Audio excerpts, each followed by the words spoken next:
স্বপ্না সরকার রান্না এবং রেসিপি চ্যানেলে সকলকে নমস্কার। আজকে সারাদিন ঝিরিঝিরি বৃষ্টি পড়ে চলেছে। ওয়েদারটা একদম ভালো নয়, তাই তেলে ভাজা তো সকলেরই খুবই পছন্দ, তাই না? তাই ভাবলাম কিছু বেসন দিয়ে পেঁয়াজি বানিয়ে নিই।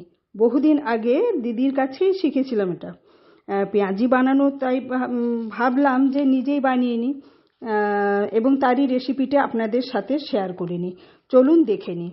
পেঁয়াজি বানানোর জন্য যে সকল উপকরণগুলি ব্যবহার করেছি সেগুলি একসাথে একটু একটু জল দিয়ে ভালো করে ফেটিয়ে একটি থিক ব্যাটার তৈরি করে নিতে হবে এবং এই ব্যাটারটা নিয়ে একটু কিছু পেঁয়াজগুলো কিন্তু লম্বা লম্বা করে কেটে নিতে হবে। তারপরে এবার কড়াইয়ে তেল দিয়ে গরম করে প্রথমে বড়ার মতন করে ভেজে নিতে হবে।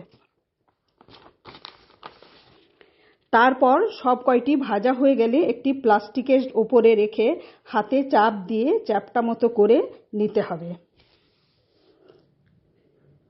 এইভাবে প্রত্যেকটি একটু একটু চাপ দিয়ে এইভাবে তৈরি করে একসাথে রেখে নিতে হবে। এই জন্য এগুলোকে একটু সফট করেই প্রথমে এগুলো ভেজে নিতে হবে।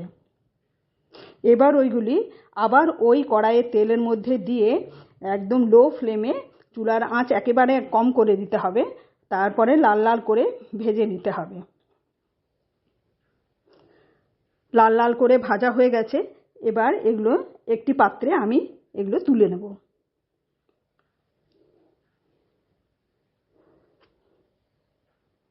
এইভাবে ভেজে নিয়ে একটু পাত্রে তুলে নিলাম।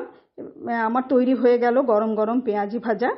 যদি রেসিপিটি ভালো লেগে থাকে তো অতি অবশ্যই লাইক কমেন্ট শেয়ার করবেন। সকলকে নমস্কার।